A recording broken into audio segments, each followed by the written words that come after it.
जय गुरुदेव। साप्ताहिक सत्संग। परमेश्वर के नजदीक रहने वाले संत जो कुछ भी चाहते हैं वही होता है। जो मालिक से मिलना चाहता है उसे चाहिए कि पहले वह संत महात्माओं से मिले। कहते हैं कि परमात्मा संतों के कहने में है, वे जो करे सो होए। यहाँ तक कि परमात्मा के हुक्म में रहना संतों के वचनों पे चलना वही निर्धारित करता है। परमात्मा संतों की कही हुई हर बात को मानता है, उसे टालता नहीं है। अगर जीव और परमात्मा के बीच गुरु न हो तो जीव कभी भी परमात्मा से मिलाप नहीं कर सकता। मालिक जब भी मिलेगा गुरु के जरिए मिलेगा। अगर गुरु नहीं मिला सकता तो समझ लीजिए कि परमात्मा का दीदार आपके लिए कठिन है और वह गुरु आपके लिए सही नहीं है। पलटू साहब जी महाराज कहते हैं कि 33 करोड़ देवता भी संतों से डरते हैं, उनका आदर करते हैं। बहुत से लोगों को हिस्टीरिया या दूसरे मानसिक रोग लग जाते हैं। नतीजा यह होता है कि वे पागलों जैसी हरकतें करने लग जाते हैं। पहाड़ वाले उसको ऊपर की हवा कहते हैं और हमारे मैदानी इलाकों में भूत प्रेत कह के संबोधित किया जाता है। जब नाम वाले की मौत के समय यमदूत नहीं आ सकते, फिर भूत प्रेतों का क्या काम। जब ऐसा मर्ज होता है तो उसके संबंधी झाड़ फूक करने वाले को बुलाते हैं और आकर फूक मारता है, धुनी देता है। नाम वाले के पास कोई नहीं आ सकता। संतों के सत्संगियों के पास जिन्न भूत तो क्या देवता भी आने से डरते हैं। मैं पूछता हूँ कि राई का पर्वत कैसे करते हैं। एक सत्संगी मालिक गुनाहगार पापी को गले लगाता है, ये ठीक है? तो स्वामी जी कहते हैं कि नहीं, ये ठीक नहीं। तो फिर पूछता है, रूह को सचखंड पहुंचाकर आप साथ छोड़ देंगे? मालिक कहते हैं कि नहीं, हम जीवात्मा की तब भी संभाल करते आए और अब भी करते रहेंगे। और जब तक तुम्हारी बुद्धि विवेक काम करती है, समझ लो कि सद्गुरु तुम्हारे साथ है। एक सत्संगी सवाल करते हैं कि आपकी मर्जी से एक साधक का हर कार्य बन सकता है? महाराज जी कहते हैं, यह तो सभी जानते हैं, इसका कोई जवाब नहीं। सुनो, मन को मारकर बारीक करके आंखों के बीच में से होकर जाना है। यह जो आंख की पुतली है, इसके अंदर जाओ, आगे सब कुछ मौजूद है। करोड़ों पहाड़, करोड़ों देश इसमें हैं।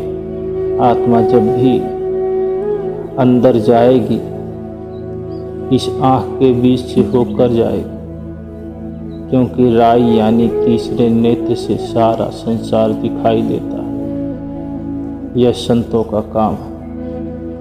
वे ही राई को पर्वत करते हैं, फिर परमेश्वर के घर पहुंचा के दम लेते हैं। संतों की ही है बात, और इसको संत ही समझ सकते हैं, और संत जिसे चाहेंगे उसी को समझा सकते हैं। पलटू घर में राम के और न करता कोई, राम समीपी संत हैं वे जो करे सो हो। जब गुरु गोविंद सिंह जी मालवा गए, वहाँ गेहूं नहीं होता था, जो चने होते थे बंजर भूमि की, वर्षा नहीं होती थी। लोगों ने गुरु महाराज की अच्छी सेवा। रेगिस्तान में बीकानेर को कौन जानता था? डल्ला बड़ार जात का सरदार था। वहाँ मंदार का पौधा खड़ा था। गुरु साहब ने कहा, डल्ला देख कितने सुंदर आम है। डल्ला ने कहा, महाराज जी ये तो आग के पौधे हैं। गुरु साहब ने कहा, तू कह देता कि ये आम है तो तेरे कहने में ये आम हो जाता। एक और स्थान पर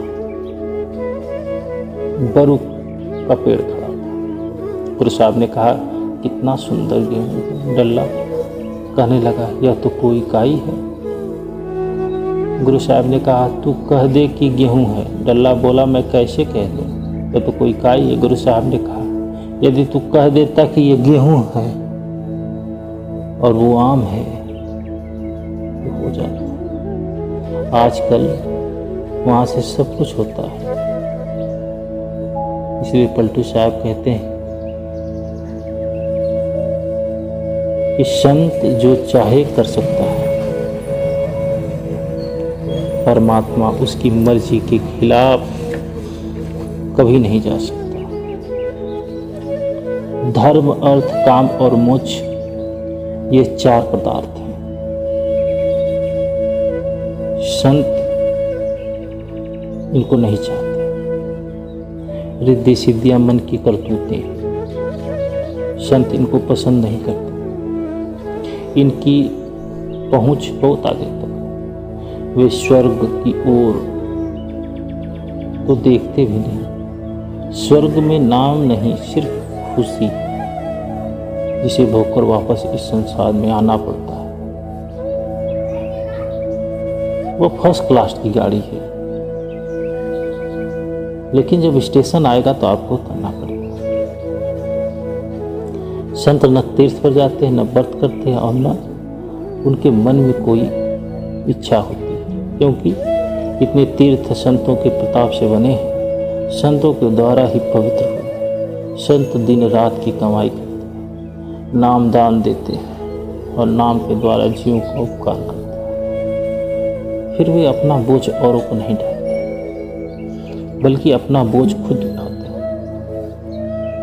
फिर वे अपना बोझ औरों को कैसे दें? वे पुण्य पाप कुछ नहीं करते।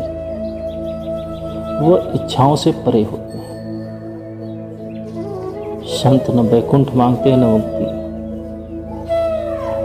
वे बैकुंठ, स्वर्ग, अपवर्ग सबको तुच्छ समझते हैं।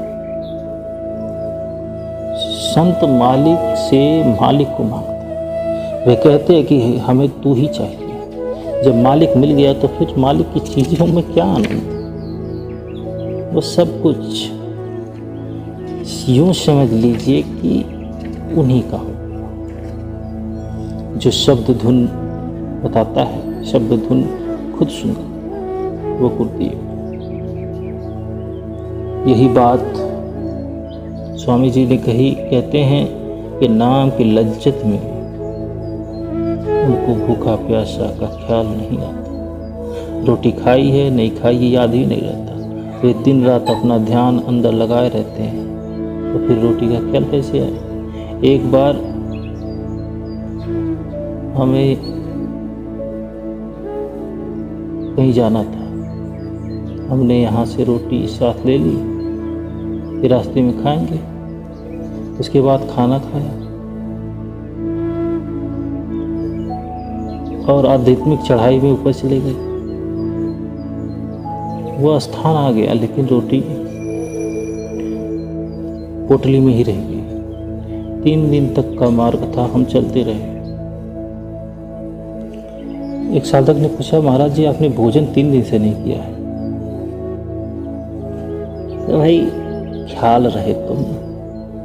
तो संत सहजदल कमल की परवाह नहीं करते, वे ब्रह्म की परवाह नहीं करते। ये सहज समाधि में होकर सचखंड जाते हैं। वह सहज समाधि को प्राप्त करते हैं। वह फिर नहीं छूटती। वह तेल की धार है, वह नहीं टूटती। यहाँ इस देश में स्थूल माया है, यह जीव को अंदर नहीं जाने देती। तुर्यापद में सूक्ष्म माया है, वह कुछ आराम है। जब ब्रह्म में जाओ वहाँ कारण माया है। जब पार ब्रह्म में जाओ वहाँ तेल की धार है, वह वृत्त अखंड है। जब सचखंड में जाओ वहाँ सहज समाधि है। वहाँ जाकर एकटक ध्यान लग जाता है। यदि ऐसा सद्गुरु मिल जाए जो गगन की धुन सुनने की युक्ति बता दे, चाहे वह किसी भी जात का हो, उससे नाम ले लो और उस पर तन मन कुर्बान कर दो। जय गुरुदेव।